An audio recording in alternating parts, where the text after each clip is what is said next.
Hello and welcome to DDOCast episode 665, recorded the weekend of January 29th. I'm your host, Patrick. This week's screenshot, Ariana chills in the Prince of Frost room in the 538th screenshot of the week. This little capture there. We like to talk about Dungeons & Dragons online nearly every weekend. You can catch us through Twitch, YouTube, the DDO forums, iTunes, or from our website at DDOcast.com. DDOcast is hosted by Cyber Ears, the awesome podcast hosting network. Shows are usually available within a few days of recording, and the next show will probably be next weekend. You can stay updated by following us on our social media pages or our website, DDOcast.com, with our calendar. On the podcast this week, we're going to actually really have the Update 52 review that we recorded a little while back. Thought we'd get to it last week. I was silly because Samus and I can talk about things for a long amount of time, and did. So we didn't have that. So that'll be on the back half of this show for sure. I promise. There's not that much news this week, and I'm doing the news by myself. So we'll kind of get through that a little faster. Speaking of news, there was some fun stuff. First, there are new load-in screens. So if you have been playing the last a couple of days since the update, the patch that came this week, we'll get to it in a minute, then you may have noticed that there are new load screens that are really disassociated with what you're kind of going into, which is a little weird. Normally, we're kind of used to the load screens being generally related. I mean, not everywhere, but if you're in Ravenloft and stuff in Feywild, like you usually get load screens that are related to those. Now they're just all over the place, and not the same consistency or commonality. At least that's my anecdotal evidence. I seem to get Korkaza from killing time a lot, and not some of the other ones. But yeah, so there's new load-in screens. There wasn't really any word as to why. But yeah, there you go. New load screens. Linamel posted some information about augments and a little other stuff. First, so Linamel popped in and said it'd be a good idea for him to put forth a few small comments for general sentiments in a thread that was going on.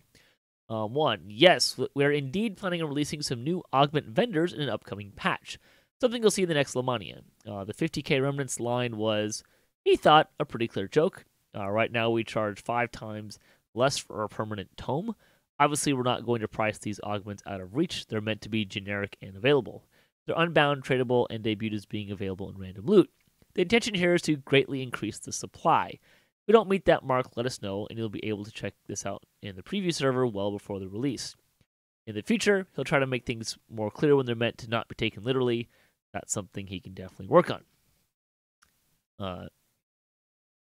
Also, they don't have any current plans to adjust the random elements of the Gem of Many Facets. But as for other non-deterministic relative rarities, such as the Nebular Fragment, it's entirely possible you'll see an alternate way to acquire your perfected artifacts in the near future, in the same way that empty soul vessels became alternately earnable post-release of Feywild. They try to gradually open up rare or contact pack-locked ingredients as time goes on. He doesn't want to commit to a specific method in case they change their plans. As far as commendations gear goes, these being the commendations from Evening Star, right now they're really busy working on other very cool stuff, meaning that they're not going to get a loot pass, which was kind of what was requested. But in the meantime, we can at the very least make those specific commendations themselves bound to account rather than bound to character. Yay! I vote yes. That's great. Update 52.1, or patch 1, was released on Thursday, January 27th. That was this week. A special note, the Snow Peaks Festival has returned. The Snow Peaks Festival is back. The debut of the first Snow Peaks Festival last year saw us unveil an easy and relaxing ice skating experience. This year, that same experience is back as an option, but they're debuting a new challenge aimed at putting your jumping skills to the test. While the Snow Peaks event is active, players will encounter special Scourge of the Snow Peaks champions throughout the game, and defeating those champions can give you a chest that includes bronze, silver, or gold Snow Peaks coins. There's also a chance that the chest will contain a frozen key, which you can trade with Flurry for the Eberron Hall of Heroes to access the Snow Peaks events. It is also possible to find frozen keys in any chest in the game, although very rarely. Snow Peaks Festival arrives with update 52.1 and runs through February 20th. Sadly, they had to temporarily close the new Too Cold to Continue Snow Peaks event due to a build bug. They expect to reopen the event soon. In the meantime, they extended the event through the 20th. They'll know more soon, but the current expectation is they'll have a hotfix early this coming week. So Snow Peaks is back really quick. They redid the Winter Festival last year. Was the new version, Snow Peaks Festival, which was, I think, just all... Everyone I know have said that this was better. No one really liked the old one, and as anywhere near as much as the new one. Pretty simple. Go run some stuff, collect some keys, and do a little snow slide. There is the new challenge. Don't know what that is. It closed before I could even look at it, or even it closed before I was aware it was even an option. Personally, and I heard it closed pretty dang fast. So, I haven't really seen any information on that, but hopefully that'll get opened up this week. However, if you're trying to get more keys, more champions is kind of the way to do it. So anything that gets you more champions is kind of going to increase your chance to get Snow Peaks champions. So run stuff on higher difficulty. That's kind of the easy way to go about doing it. Let's see. A lot of the other stuff was the notes that we talked about with Samus last week. The Artificer and Druid pets, the revised leveling system, or lack thereof, if you will, was not in this pack, but the other, kind of brain deady things were. So that's in there. There was, let's see if I can find the thing. There was some new stuff with Crystal Cove. Crystal Cove, when the event next returns, map pieces are no longer required to open the door to the Kobold Mining Challenge. The challenge is now open for as long as the event is running. A treasure compass is still required to enter. Map pieces no longer drop in game. Players who still have map pieces can turn them into the broader box for doubloons when the event returns. Steelstar wrote that the primary reason is that the system for turning them in and keeping a running tally was identified as a potential server performance issue. Additionally, it time boxes progressions in the event in a way they don't do in other modern DDO events. They tried other methods of easing the global turn-in system back in Maybar before it was replaced with Night Revels, but none of those were ultimately effective, so here they decided to remove the turn-in system outright. I vote yes. Seems like a win to me. Just go run it whenever you want to go run it. It's much better than it was, so yay. Let's see, and I think pretty much everything else was stuff that we already talked about. So there you go. That's the game news. We'll, of course, link to the show notes if you did not listen to last week's episode or just want to go read them for yourselves. You can find them on the forums pretty easily. Bonus days are a Champion Hunter week now through February 2nd. So that's the additional things that you can buy with Remnants. That's what's going on there. The sales for the week: Honor Your Guild, 20% off of Astral Shards, Guild Renown Elixirs, and 50% off of Guild Charters and Guild Airship Beacons through February 3rd. The coupon code is 5 free remove negative level potions. The coupon code is Getting Happier, also through February 3rd. Community news: the 454th community. Jeez, wow. 454th Chronicle. The community spotlights. Vooduspyce gets into speculation about the Isle of Dread. So you can watch his video kind of exploring what Isle of Dread could look like in game. Axel's DDO channel has thoughts about this season of Hardcore, so if you want kind of a hardcore postmortem for Axel there, you can. Comment. What do your characters do when you aren't playing them? Probably get bored on the ship or wherever else I leave them. Probably a lot of card games. I don't know. Drinking. Drinking is probably a popular thing for them to do. Probably the best answer. Fansite news. DDOCast previews update 53. Hey, that's us. So we got a shout out for our episode last week. DDO Stream is your first stop to find DDO on Twitch. This week, Vooduspyce gets caffeinated in Vaughn 5. DDO PL Riddles and Bard Life gets pointy. Also on Twitch, Olivia Crowley runs Ravenloft. Arcanaverse fixes build, and Cozy Bean wants some footprints. On YouTube, Genreina runs Hardcore. Vesuvius Gaming has Shifter Iconic Life. And the 7th Karga Law Gamer plays an Artificer. Also, Retro MMO Gamer has thoughts about checking out the Hardcore League, so you can check out that blog as well. Let's see. Also, Cordovan did the weekly Wednesday lunchtime live stream. This last week had some news, and also did some questing in Sharn. Let's see. DDOcast news. DDOcast Splat is probably going to go for about another month and a half, I would guess. Will very likely not have DDOcast Splat during the baseball season. Kind of a normal thing for us. D&D Net on DDO Stream. I think I mentioned this last week.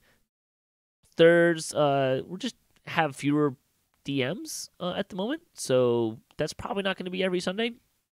But we'll still have games as scheduled, and we're those of us who are playing, having a lot of fun playing.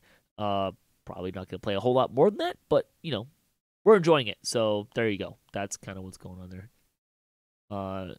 We're also for DDOcast. We're I think the Descent into Avernus campaign is on hold. A lot of players just couldn't keep going. But I am going to be doing Tomb of Annihilation probably March-ish. So it's kind of the plan there.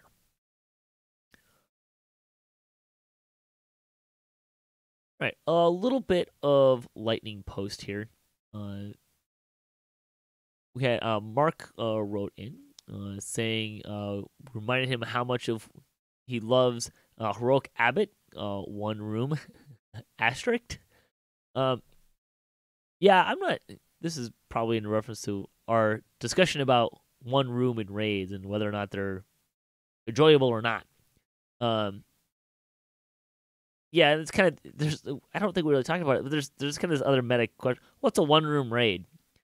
Is Abbott a one room raid or a multi room raid or just 4 1 room 4 1 rooms? So there's kind of that kind of weird thing. But yeah. Heroic Abbot can be a lot of fun. My only complaint with it has been the low margin of error. But although that, in fairness, that is partly because that's how people play it. It's not that you can't try things again. People just don't like to do that. Find it easier to just restart the raid, which. Again, that's not a ringing endorsement for the quality of the design, but it does have some mechanics that are fun. Ludacris wrote in as well. They think that the issue with not having enough points, this is Destiny points, when 2 things happen. Let me rephrase that. Ludacris thinks that the issue with not having enough Destiny points will be alleviated when 2 things happen. One, when we release more levels, we have more points. Yes, as I mentioned before, yes, we'll have more points. It doesn't fix the problem earlier. However, the other point does kind of leave with that. When they release new trees, we'll get more points early on. That's true. We get 1 Destiny point per tree. Still not sure that's gonna. I mean, look, even 1 point is not going to fix that problem with the system, in my opinion. But yes, that is a good point, though. That get more trees, get more points. Right. All right, that will close out the news portion of the show. Don't forget to stick around for our Update 52 review. Thanks for listening to the show. And thanks for all of the folks who contribute to DDOCast, to Standing Stone Games, Wizards of the Coast, and to Cyber Ears for hosting the podcast. If you'd like to support the show, you can visit our website, DDOcast.com, or you can support us on Patreon. If you had a DDO-themed webpage or you Twitch DDO and you'd like to be featured on our website, you can email us at ddocast@gmail.com. And you can hit us up at ddocast.com for show notes, MP3s, our calendar, previous shows, and other fun stuff, including various adventures in DDO, D&D tabletop, and even some other games. If you have a comment on this episode, a question that you hear us answer, a topic you'd like to hear us discuss, or you just want to say hi, leave us a comment or email us at ddocast@gmail.com. You can also find us on social media and follow us latest cast update. At DDOcast on Twitter is the best place. So stay tuned for our review of Update 52.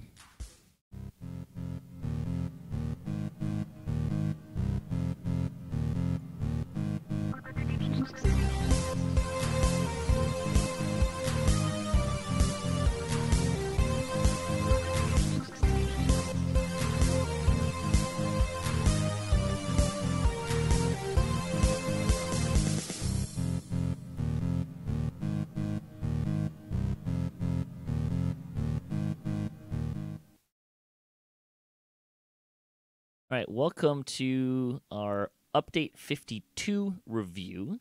And I have with me today Voodoo and Viamel. Hey, everyone. Hello. So welcome back. We just finished talking about Update 51. We're going to talk about Update 52, which was smaller. Understatement. Much smaller update. Did not change Endgame in dramatic ways. Didn't really change much of anything in dramatic ways. But we wanted to review Update 52 for you. Yeah, we got really it's a small update, which is typical for this time of year. This came out in December. So we got one quest, the Dread Sea Scrolls. Technically, Festival 2021 was in here. We can talk about that a little bit. And a few new items. And we'll start with the quest. What do you guys think of the new quest? It's fun. It's not too long, and it's quite fun. I like it. I ran it once and kind of forgot about it. I ran it like right when Hardcore 5 came out, and then I was like, I don't want to do that on Hardcore. That swim sounds scary. It seems scary on Hardcore. And honestly, I've kind of forgotten about it. So, like I kind of felt like it was a middle of the road quest. It wasn't a bad quest, but a thumbs up for the multiple Princess Bride references. Yeah, what? I mean, that was cool, but like, what? That was a surprise for sure. What was going on? Like, I don't understand why this is a Princess Bride quest. Like, it didn't. If you haven't noticed, there are Princess Bride references all throughout DDO. There's tons of them. There might be more Princess Bride references in DDO than any other pop culture source. I mean, I'm not that big into that movie. Behind the scenes. There's someone behind the scenes that loves that movie, and I do too. So I always appreciate all the new Princess Bride references. What are some of the other content areas to look for? For Princess Bride references? Yeah. Okay, we got the bank guard in Meridia. His name is Rusimov. Andre the Giant, who played Fezzik in Princess Bride, his real last name he's Andre Rene Rusimov. There's also Inconceivable in Acute Delirium when he says the ship is gaining on us. Inconceivable. It's right out of Princess Bride. Shoot, there's so many more. You put me on the spot here. Ogyan Tomain, the boss of Murder in the Night, is an anagram of Inigo Montoya, and he says his famous line, "You killed my father, prepare to die," except he says, "You killed my pack, prepare to die." That's amazing. I mean, that's there's more. pretty impressive. I know there's more. I think there needs to be a DDO wiki page for Princess Bride references if there's not one already. The pit. No, when you load into the pit, it says no one Yeah, escapes yeah. the pit of despair. That's a line right out of the movie. That's the only one that I could think of. It's one of my favorite ones. I think every time I go into that quest in my head, that line goes up from the movie. I've watched that movie all the way through like twice. One of my favorites. It's not. It's fine, but it's not one of my favorites. I don't know. Anyways, going back to the quest, it was a little like I wasn't really sure what was going on with like why is quest. It seemed a little weird to me. First of all, I'm kind of ready for us to do something that's not related to codex pages. Yes, please. Like, yeah, I just need some storyline that's not about codex pages. To pull it in. Two, the structure of the quest was a little odd. It's a little twisty and turny, which I generally, even as a guy who has a really good handle on maps, it don't really like it when you have kind of smaller, narrow hallways that are really twisty and turny on each other. And that was a little annoying. Someone already mentioned this in the chat. I'm a little disappointed in the quest as an Isle of Dread preview. Like, okay, these pirates showed up from this mysterious island to get a codex page. That's it? But again, codex page problem of like, why is it always the codex pages? Let's come up with something slightly different. But this quest does not give me a teaser of what Isle of Dread is going to be. It just tells me how Isle of Dread fits into the narrative story. It only tells me that Isle of Dread has pirates and raptors, which I think we kind of already knew. And yeah. It's also nothing doesn't... new. Like, we already had pirates and raptors, right? So it's nothing new. Right. Now, I want to compare this a little bit to the Lost at Sea quest, because that's a pre-quest for like an introduction to Sharn. It has some of the same problems in that it doesn't. Problems is probably too strong a word, but it doesn't really do a lot to tie in to tell me about Sharn. It just kind of ties it into the narrative we already have. But at the end, you do have these guys from Sharn, right? Like they've got different armor models, different. Like they look different. So there's a little bit of a tease there, and I just feel like there's a big missed opportunity in this Isle of Dread story or like pre-quest to put something that's unique to Isle of Dread in there as a teaser. Right? Like, can you imagine what this quest would be like if at the end there was a T-Rex or something like that? Not that I know that there's actually going to be T-Rex in Isle of Dread. I assume there's going to be because dinosaurs, but you know what I'm saying? Big snapping turtle. Hint, devs, I want a snapping turtle in Isle of Dread. Thank you. But you know what I'm saying? Like, if there was something that like popped out and was like, whoa, that's completely different. Right? Yeah. And I didn't get that from this quest. Again, I didn't really get that from Lost at Sea either. So, and I don't think the Feywild, the Gatekeeper's quest, which is kind of like a precursor as a whole to the Feywild, really the hut. But you walk into the hut, for housekeeping, and it's different, right? Like it's like, whoa, what is this? This is not here, and like that's kind of what I think the Dread Sea Scrolls kind of needs. Is that like, Fantastic. whoa, this is different. The hut was a really amazing precursor for Fae, and those three hags were so fun, and then we immediately get to tie into them as we go into Feywild. That's such a fun little link to bring us into that new world. It was really great.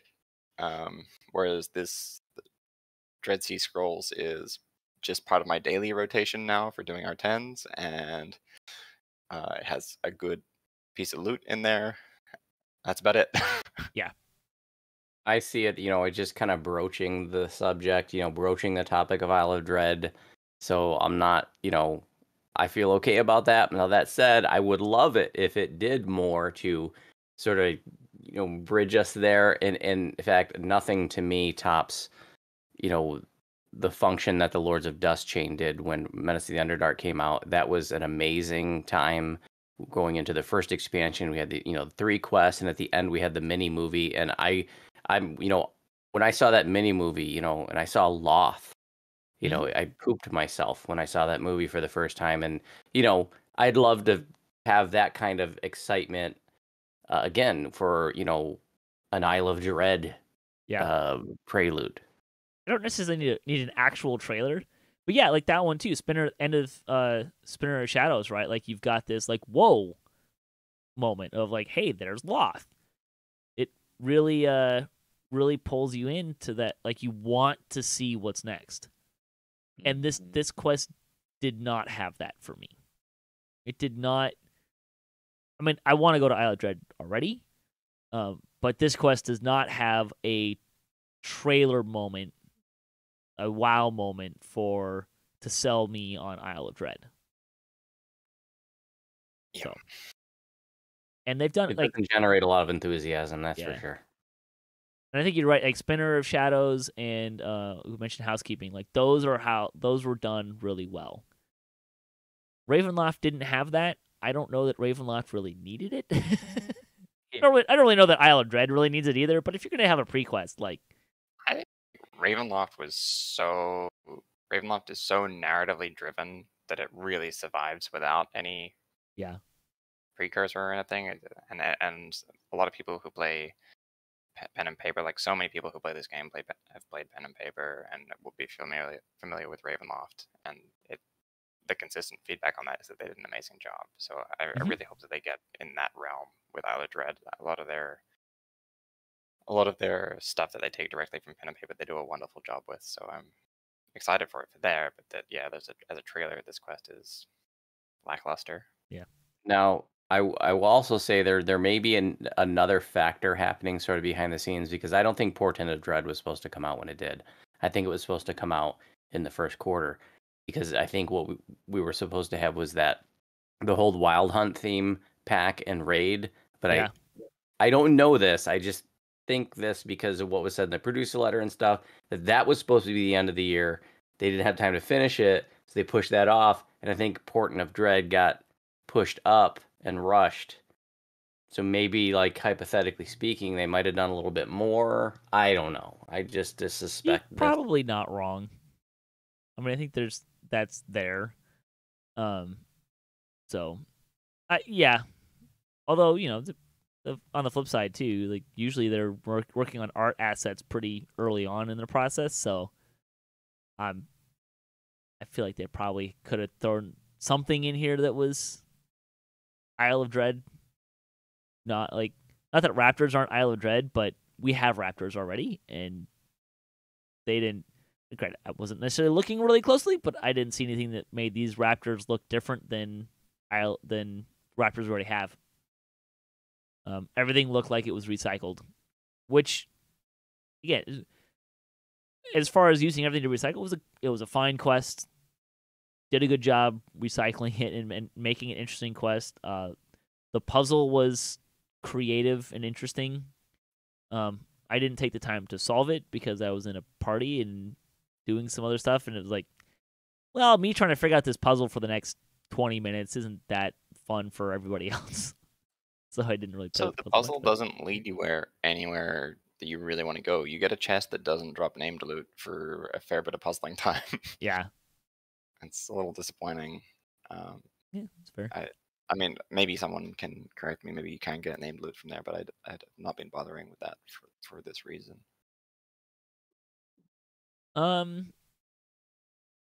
Let's talk about the named loot that came out of it.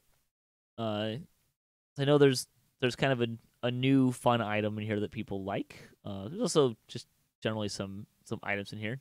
What do you guys think about the loot? I haven't looked closely at it, honestly, so I'll defer to you guys.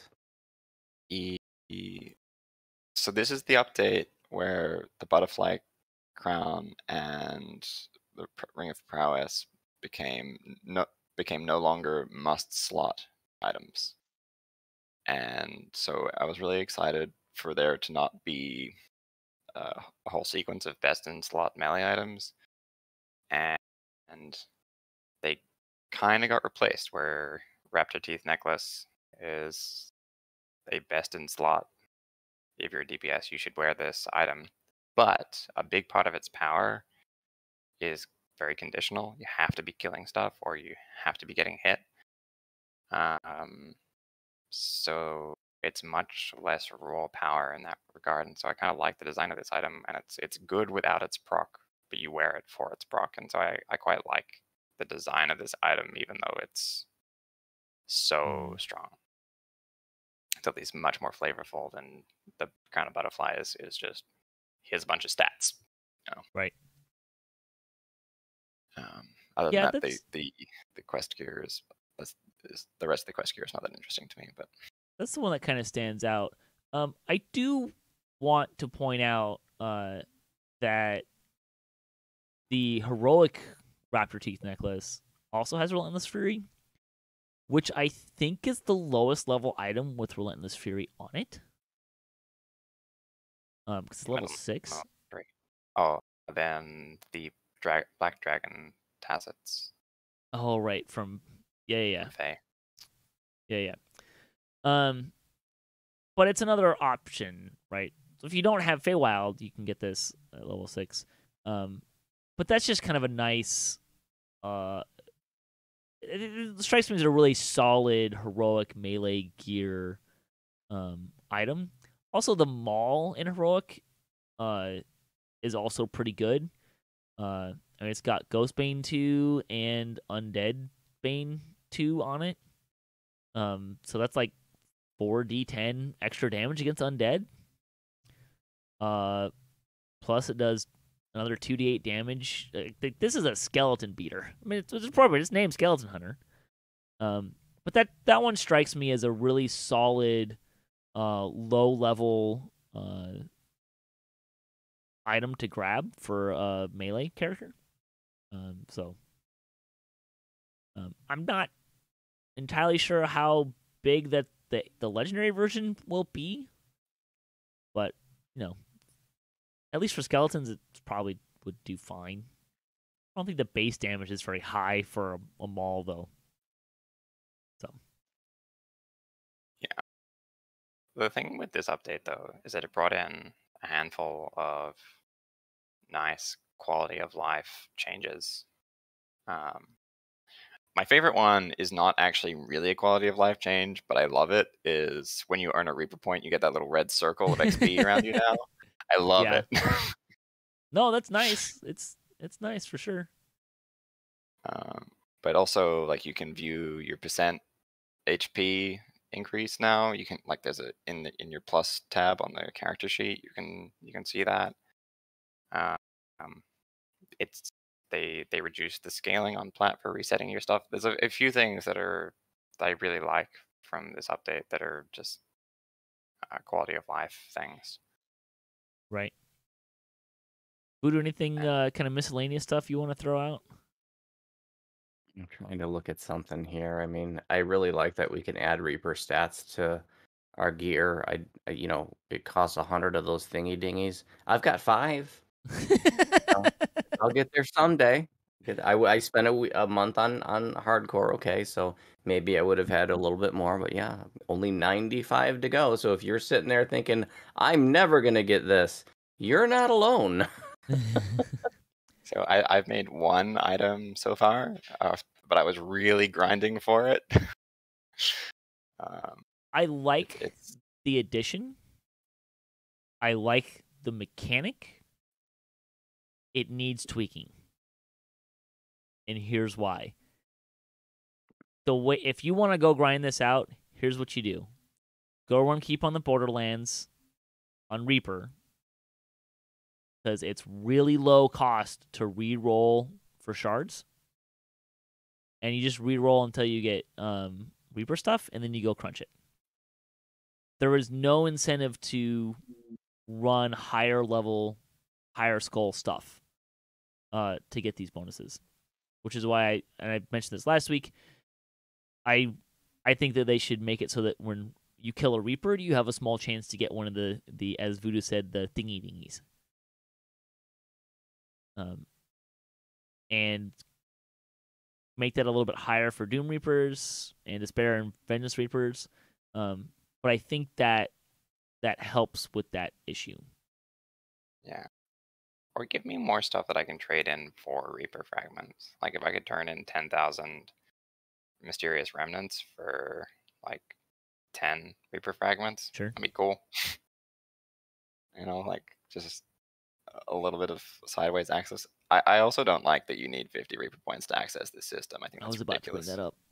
Yeah, I don't... 25 maybe, because you can do that kind of quickly, and I like it being attached to those vendors, but 50 is a lot for a lot of people, and that's rough. Although I will say that if you really care that much about this system, you're probably gonna have more than 50 Reaper points by now. That's true.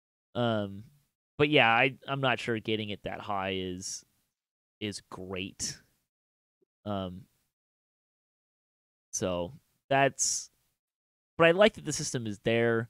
I'm not entirely sure how much I'm going to utilize it, because those items are also competing for Sentient XP. And I have too many characters and need to finish too many Sentient XP items. And those jewels will be with me forever and ever. Putting a Reaper bonus onto an item that's probably going to be phased out in, I don't know, when's Isla Dread come out? 4 months? Like, that's the flip side of it, is that there's not a good way to recover the bonuses. Mm-hmm. Like if you could deconstruct that item and get like a percentage back instead of one fragment. Uh-huh. I'm also not sure why some of they're all the same cost. I think the stats is the same cost as everything else. That seems a little weird. Yeah. Like if Reaper stat boost was 100, but you could get like the low power for 50 or something, and PRR for maybe a little lower. Yeah. Like that would be a much nicer system. I definitely like as an abstract, I like that they added this system that we can't have everything on day one, even if we've been playing the game for 12 years. Yeah, that's fine. That's cool. I'm cool with that. But yeah, I do feel like it's going to be 6 months before I get my first one.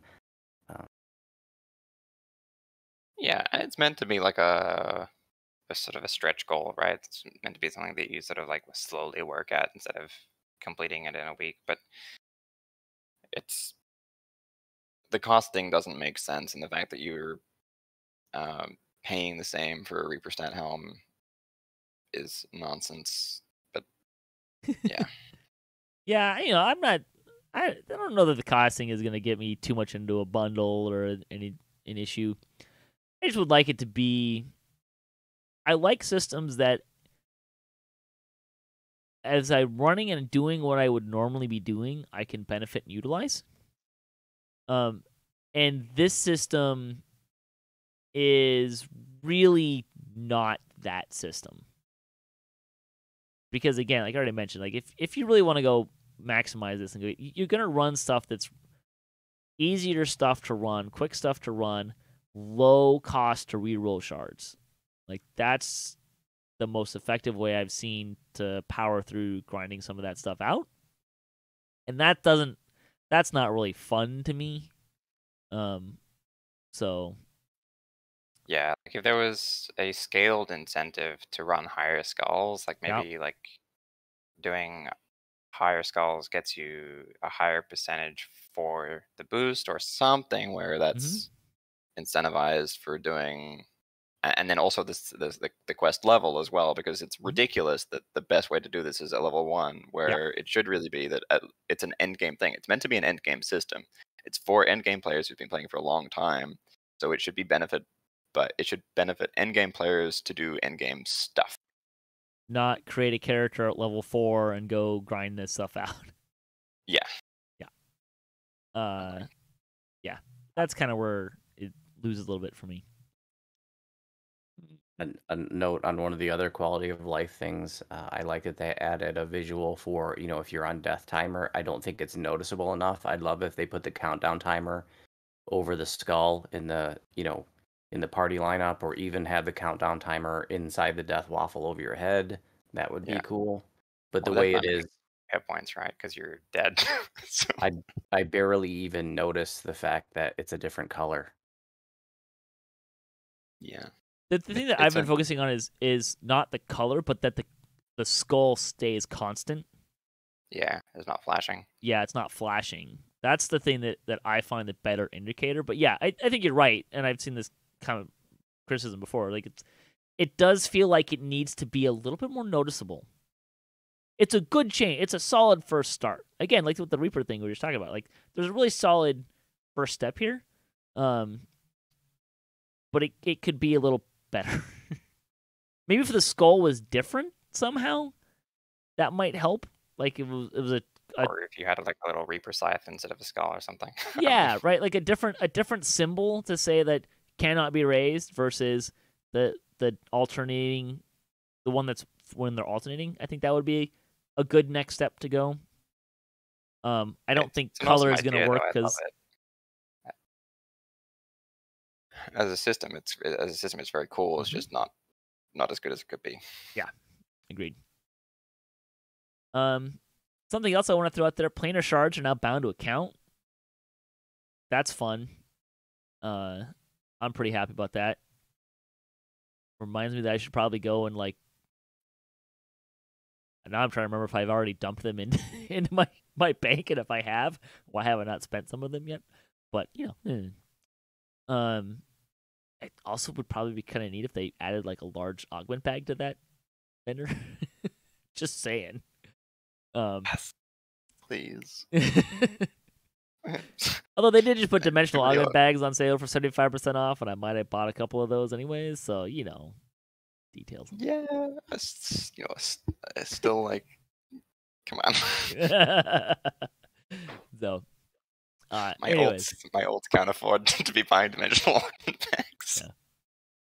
It's not like I run that stuff much anymore, anyways. So, no. Although I would, just throwing it out there, like Legendary Hound and Vision of Destruction would be kind of cool if the treasure bags that were dropped in there were planar shards. Yeah, or if you could turn those runes in for planar shards. That would also work. Some options there. Nothing in the planar shards is game breaking. No, it's like bags and like res clickies, I think. Which I don't know. I don't think the res clickies are that big of a deal. It's easy it is to use a res scroll these days. It's helpful, but it's not that great. Yeah. Maybe at lower levels, but well, hey, let's talk about I think this is one that's really exciting for a lot of people. Several new augments are available in game: healing amplification, repair amplification, negative amplification, melee and range power. Like all that. Totally awesome. I love it. I wish there was a vendor for these augments. I mean, eventually they're gonna put them into the store, right? Yeah, I would like an in-game vendor, please. Sure. But they're cool. I love the versatility that you gain, especially the melee power one. That's huge for building. I didn't look. How high does it go? 10. Does it go up to 10? Okay. Yeah. Yeah, I'm running one of those on my assassin thing at the moment. It's great.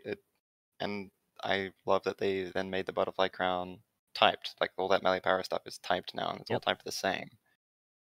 Which also opens design space for melee power being typed differently, although I think they should be very reticent doing that. Yeah, probably. But it's great that it's typed, because now it's like, okay, well, the butterfly crown's still really good. You get your You get a bunch of heal amp on there as well, and you get your magical sheltering and stuff. Like, it's a good item, and if you have a boosted one, then it's a really good item. But now you can look at things like the helmet from Dryad is fantastic. It's such a cool helmet, and it didn't see play before because Butterfly Crown was too good. But now you can use the aspect of the Wild Hunt, and it's cool. So there's, that's really good. I'm a big fan. Now you're gonna make me try to remember what's on that helmet. It's got Insightful Double Strike on it. That's the big thing. It's also got some other goodies, especially if you're Druid. But the big one is it has the highest value of Insightful Double Strike in the game. Yep. At 7%. All right. Well, anything else you guys want to mention about update 52? That pretty much covers it. It's not a huge update. Not a lot of stuff going on, which is probably good. We need to catch our breath for some of the changes. It was a big year for changes. We changed Epic Destinies. We changed how Double Strike and Double Shot work. We changed how bows work. They did a lot of stuff along that vein. The engineering team was busy. For update 52, actually, one of the things I liked about it was most of the quality of life changes was Linabelle hopping on the DDO Discord and saying, "Hey guys, what do you want?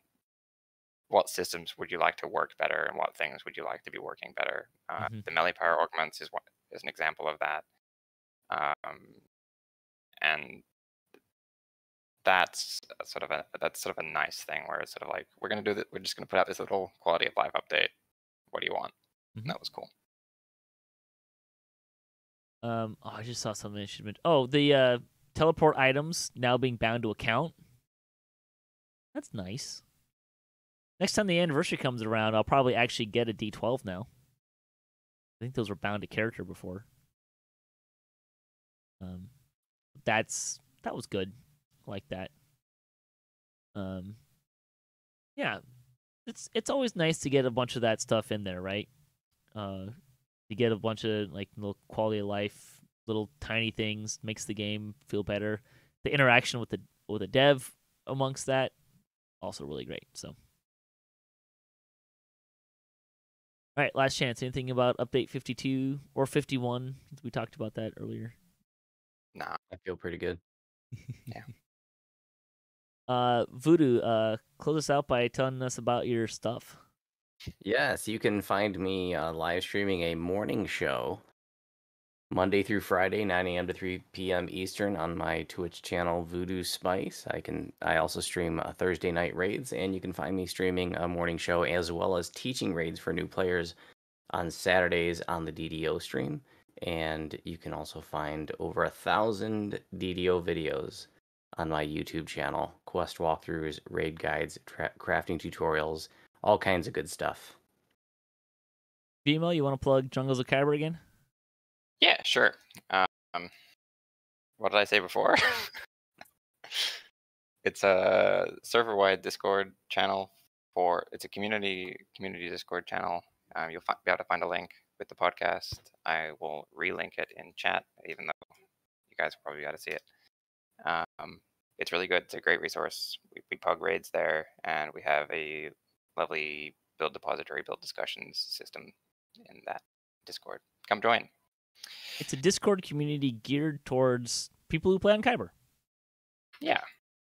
Kind of the way, the short version. So, well, thanks guys for joining me today. Thanks for listening to the show, folks, especially the chat. We had a great chat today. Thanks to all the contributors for DDOCast, to Standing Stone Games, Wizards of the Coast, and to Cybersh for hosting the podcast. If you'd like to support the show, you can visit our website at DDOcast.com, or you can support us on Patreon. If you have a DDO-themed webpage or you Twitch DDO and you'd like to be featured on our website, you can send us an email at ddocast@gmail.com. You can hit us up at ddocast.com for show notes, MP3s, our calendar, previous shows, and other fun stuff. And if you have a comment on this episode, a question you'd like to hear us answer, a topic you'd like to hear us discuss, or you just want to say hi, leave a comment or email us at ddocast@gmail.com. You can also find us on social media at ddocast on Twitter is the best place. May all your attack rolls be crits, all your chests level appropriate. Have fun. Don't forget to gather for buffs.